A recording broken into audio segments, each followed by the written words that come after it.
Okay, listen up because this is the real story of what happened to Carole Lombard. Yeah, it's Clark Gable and his wife just flying in from California.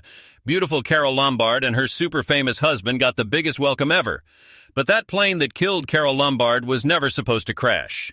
The pilot flew 7 miles off the right path straight into a no-fly zone.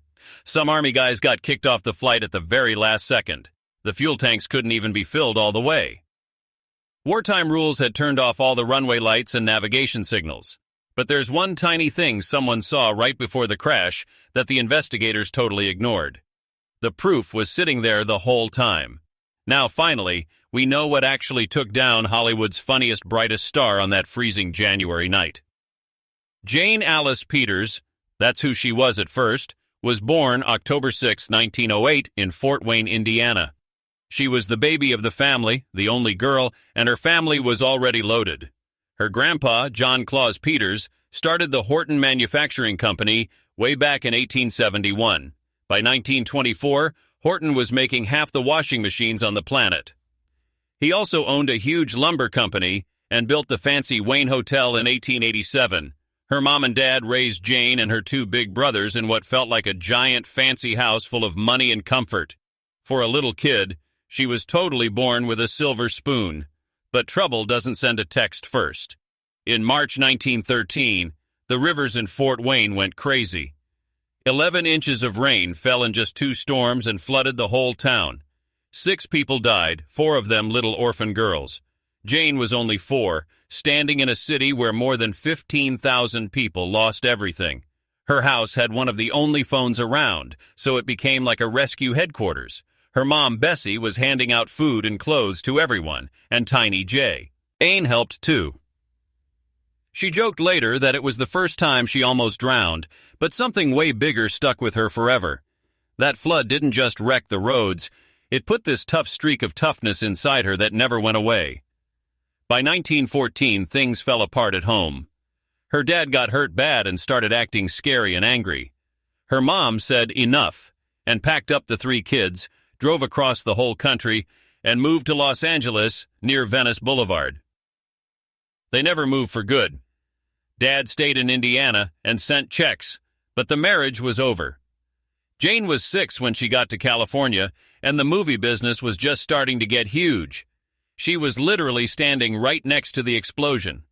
By age 12, she was winning trophies in track, swimming, and volleyball. She could jump higher and play rougher than most boys. One day in 1921, she was smashing it in a baseball game when a director named Alan Duane saw her. He thought this tough little tomboy was perfect for his movie. He put her in A Perfect Crime, and they shot it in 2 days. It didn't make her a star, and the film is probably lost forever, but something clicked inside her. She was hooked. By 15, she was queen of her school's May Day party. At 16, in October 1924, she signed with Fox Film for $75 a week. That's like $2,300 a week now. Her mom, Bessie, got her the screen test through the famous gossip writer, Luella Parsons. The studio hated her last name, so they changed it to Carole Lombard. She added the E to Carol later because she thought it was lucky. Her first roles were super basic: smile pretty, scream, flirt with cowboys like Tom Mix and Buck Jones. That was it. Then boom, disaster. September 19, 1927, she's 18. Riding with her 16-year-old date Harry Cooper on Santa Monica Boulevard when his car slams into another one. Carol went straight through the windshield. A piece of glass cut her face from the top of her nose, across her left cheek, all the way under her eyebrow. 14 stitches with 0 painkillers. They taped her eyes shut for hours, and she was stuck in bed 10 days. She and her mom sued the kid for $35,000, saying she could never work again, even though she was already making $300 a month. They settled for $3,000. The scar never went away. Makeup covered most of it, but not all. So she learned exactly where to stand, how the lights had to hit her face, how to turn her head. It made her super smart about cameras, but also super careful. From 1927 to 1929, she did around 15 short comedy movies for Max Sennett. Those were the famous bathing beauty shorts, girls in swimsuits getting wet, falling in mud, pies in the face. She was still healing from her smashed-up face. Sennett called her Carol of the Curves to keep eyes off the scar. The pay sucked, and most girls didn't even get their names on screen. But Carole learned perfect comic timing. She said later those embarrassing shorts were actually where she really learned to act. Still, everyone kept seeing her as just a pretty airhead. Critics called her gorgeous but brainless. She got stuck playing the same dumb blonde parts over and over. Didn't matter how much charm she showed. The bosses just wanted hot girls moving around. Even when she was good in a 1925 movie called Marriage in Transit, they still shoved her into the same shallow roles. The studio machine kept rolling, and she had to fight to get anyone to notice her real talent. By 1928, Pathé Exchange started giving her better movies, Show Folks, Ned McCobb's Daughter, and her first talking picture, High Voltage, in 1929. Big stuff was happening, and she was finally climbing. But it was exhausting. She was doing Pathé movies plus Senate comedy shorts at the same time. She was wiped out. Her dad's money wasn't coming regular anymore, and the pressure was crushing. In the 1928 movie Me, Gangster, she showed real acting chops. Film Daily said her work in The Racketeer was the best she'd ever done. People were noticing, but she still wasn't safe. June 26, 1931. She marries William Powell. She's 22, he's 38. She swore she was the best wife ever. But it only lasted a little over 2 years. He was quiet, classy, serious. She was loud, hilarious, and cursed like a sailor. She said later, it wasn't careers that broke them. It was just who they were as people. August 1933. She files for divorce in Lake Tahoe. They stayed good friends and even made My Man Godfrey together later. But the tabloids were mean. Her good girl image got dinged. Same year, Paramount forced her to do a horror movie called Supernatural that she hated with every cell in her body. She begged to get out of it, threatened everything except actual murder. She hated the director, called him a deli clerk, hated every line. March 10, 1933, while they're shooting, a huge earthquake hits Long Beach, shook the whole set. By March 20th, they finished retakes. She swore she'd never do horror again, but the studio still didn't get who she really was. In 1930, her Paramount contract started at $350 a week. By 1936, it was up to $3,500. Her first big talking comedy was Safety in Numbers. Critics called her a total pro at comedy. Still, she never stopped stressing about that scar, always thinking angles, lights, camera placement. It was always on her mind. In 1931's It Pays to Advertise, she finally started sounding like the real Carole, fast, sharp, hilarious. Photoplay said it was speedy and super funny. She cranked out 5 movies from late 1930 to mid-1931, like a machine. Her name was getting huge. Carole didn't sneak into stardom. She crashed into it with brains, fire, and pain that Hollywood never totally figured out. February 1934, she's dancing super sexy as. Cross the screen in Bolero with George Raft while Ravel's music plays. The movie cost Paramount $500,000 but made way more. The scenes were steamy. Sally Rand did her famous fan dance and pushed every limit. Carole had turned down the lead in It Happened One Night to do Bolero. That cost her an Oscar, but it gave her something better. People saw she could be dangerous and hot, not just funny. Paramount noticed too. They paired her with Raft again in Rumba the next year, but it wasn't the same magic. Then a few months later, director Howard Hawks saw her at a party totally drunk, loud, and real. He thought, she's perfect for his movie 20th Century and cast her with John Barrymore. But on set she got stiff and nervous. Hawks tricked her, told her Barrymore had trash-talked her acting. She lost it, stormed up ready to fight him. That's when the real Carole showed up on camera. Critics said it was like a brand new actress was born. Suddenly, she wasn't just another pretty face. She was a real star. Then, September 2nd, 1934, everything stopped. Her boyfriend, singer Russ Columbo, died in the weirdest accident ever. He was at a friend's house. The friend was messing with an old pistol. A match got stuck in the mechanism. Gun went off. Bullet bounced off a table and hit Russ in the head. He was 26. Carole was supposed to have dinner with him that night. Instead, she stood next to Bing Crosby at the funeral.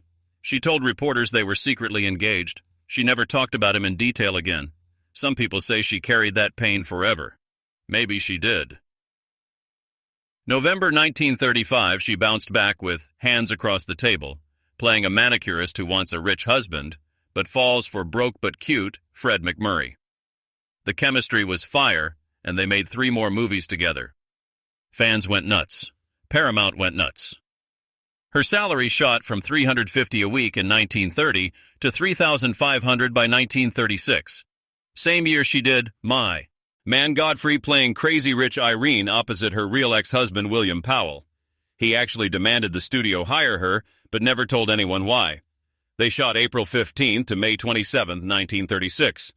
She got paid $45,000, he got $87,500. Movie cost $575,000 and got 6 Oscar nominations. She got her only Best Actress nod but lost to Louise Rayner. Still, everyone said it was her greatest performance. By 1937, Lombard was the highest-paid star in Hollywood, $450,000 a year. That was 5 times more than President Roosevelt made. When reporters asked if that was crazy, she just laughed and said 80% went to taxes and she was proud to help America. Roosevelt sent her a thank you letter. Same year, she and Clark Gable bought a 20-acre ranch in Encino for $50,000.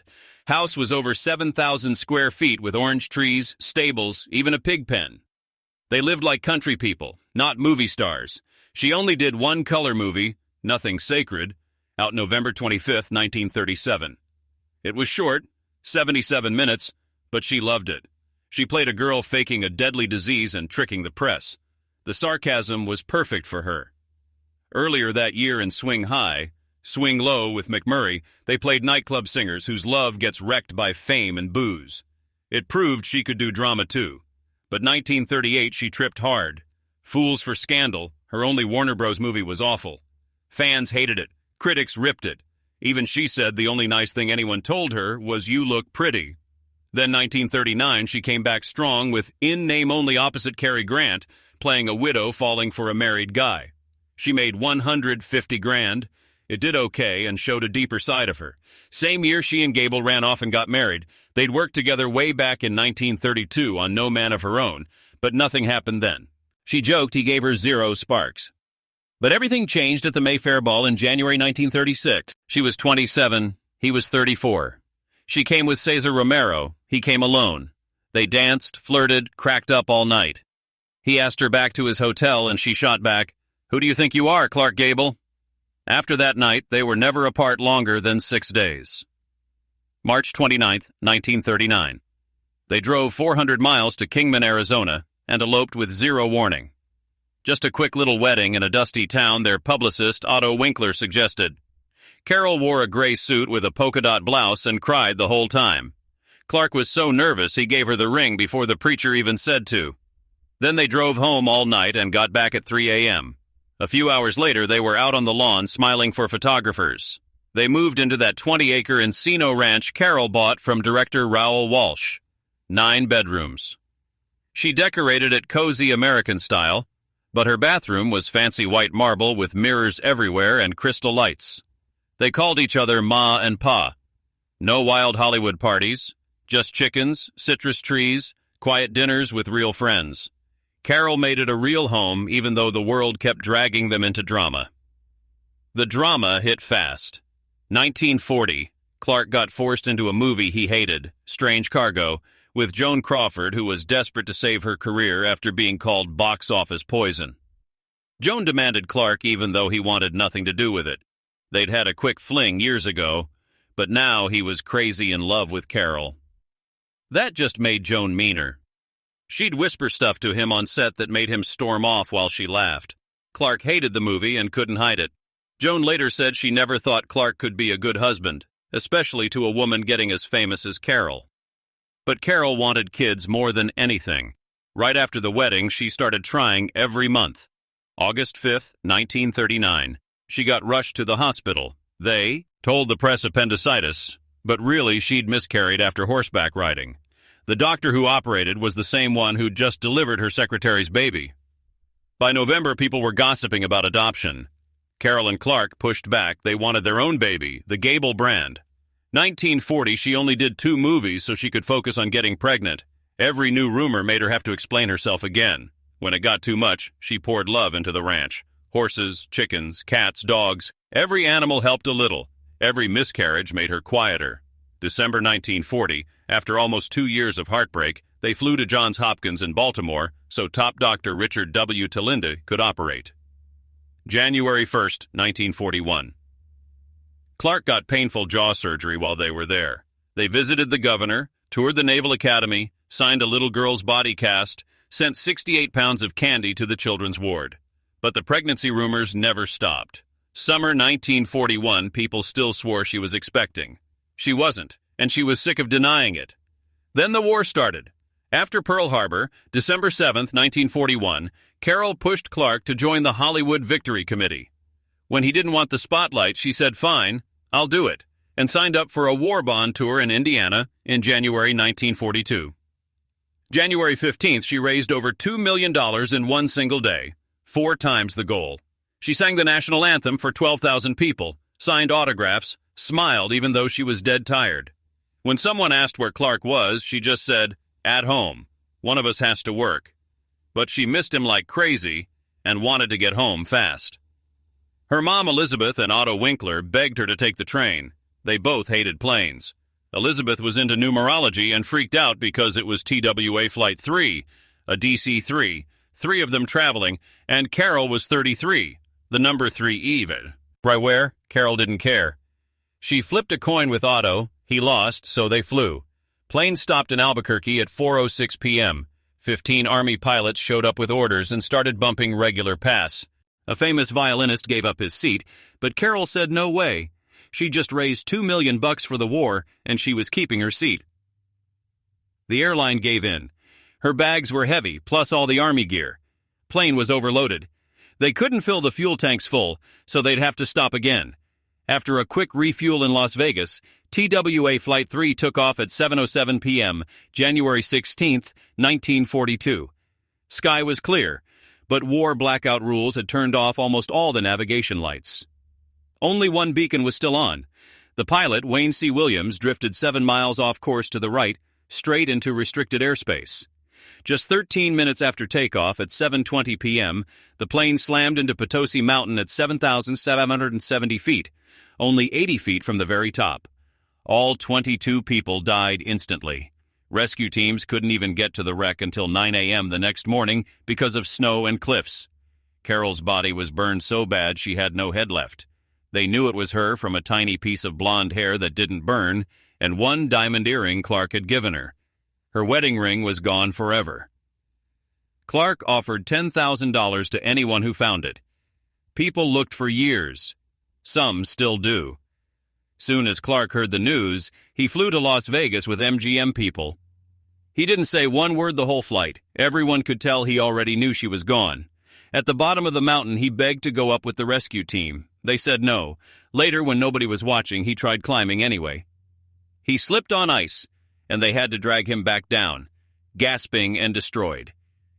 When Eddie Mannix came down from the crash, he gave Clark the one burned ruby left from Carole's earrings. Clark wore it in a locket around his neck till the day he died. The funeral was January 21st, 1942, at Forest Lawn in Glendale, exactly like Carole wrote in her will back in 1939. Only 46 people allowed. Why? William Powell came with his wife, Spencer Tracy was there, so was Myrna Loy. President Roosevelt sent a telegram saying America would never forget her star. Later he gave her the Medal of Freedom, first woman killed while serving the country in the war. Clark completely fell apart. He stopped eating, drank all the time, lost 20 pounds, stayed up all night watching her movies on the projector she gave him for Christmas. He wore the locket with her hair and the ruby every day. When MGM tried to stop him enlisting, he forced his way into the Army Air Force anyway. Told friends he didn't care if he lived. May to September 1943, he flew 5 real combat missions over Germany. August 12th, a 20mm shell ripped through his B-17, took a chunk out of his boot heel, missed his head by inches, and flew out the other side without exploding. 2 years to the day after her bond tour, they launched a Liberty ship called SS Carole Lombard, with Clark there in uniform. The ship saved hundreds of lives in the Pacific. Her last movie, To Be or Not to Be, came out 2 months after she died, a comedy making fun of Nazis. People thought no one would laugh. but they did. It got saved in the National Film Registry in 1996. In 1999, the American Film Institute put Carole at number 23 on the list of greatest female screen legends ever. When Clark Gable died November 16, 1960 at 59, his fifth wife, Kay, had him buried right next to Carole in the tomb he bought for her 18 years earlier. He had bought 3 spots, one for Carole, one for her mom, Elizabeth, and one for himself. He never stopped loving her. Even after he married again, even after all those years, he still wore that same locket with her hair and ruby.